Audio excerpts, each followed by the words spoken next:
আমার দেরি হয়ে যাবে। আচ্ছা তুই একটু শান্ত, বসের সাথে একটা ইমার্জেন্সি মিটিং আছে, কিন্তু একটা কাজের জন্য উনি মিটিং, আমি নিজে তোকে নিয়ে আসতে পারছি না, কিন্তু আমার বসকে রিকোয়েস্ট করেছে, সে তোকে রিসিভ করবে। তোর বস?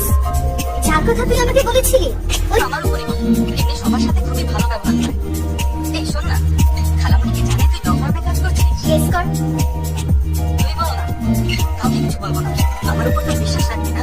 হয়েছে হয়েছে, থাম তুই। এখন বল তোর বসকে কিভাবে বুঝবো? কতটাই হোক কি একটা ইন্টারভিউ থাকবে।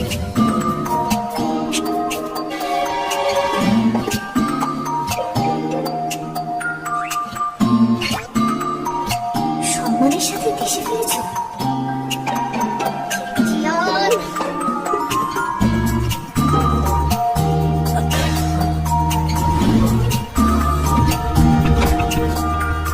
আঙ্কেল, কি হয়েছে আঙ্কেল?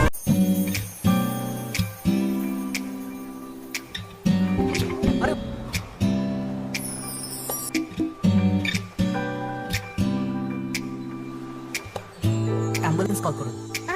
হ্যাঁ, ইমার্জেন্সির জন্য অসুস্থ হয়ে পড়েছে, অজ্ঞান হয়ে আছে, নড়াচড়া করছে না। উনি জ্ঞান হারিয়েছেন, মুখ বেঁকে যাচ্ছে, বমিও করেছেন, আর একদিক প্যারালাইজড হয়ে যাচ্ছে। এটা হেমারেজিক স্ট্রোক হতে পারে, তাড়াতাড়ি পাঠান। আপনি ডাক্তার? এই যে এভাবে দেন না, নয়তো আবার বমি হতে পারে। চিত হতে দেবে।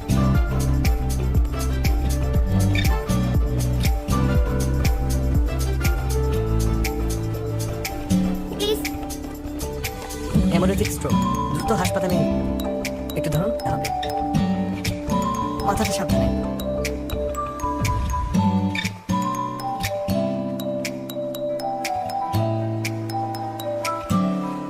প্রফেশনাল মানুষ এমনই হয়।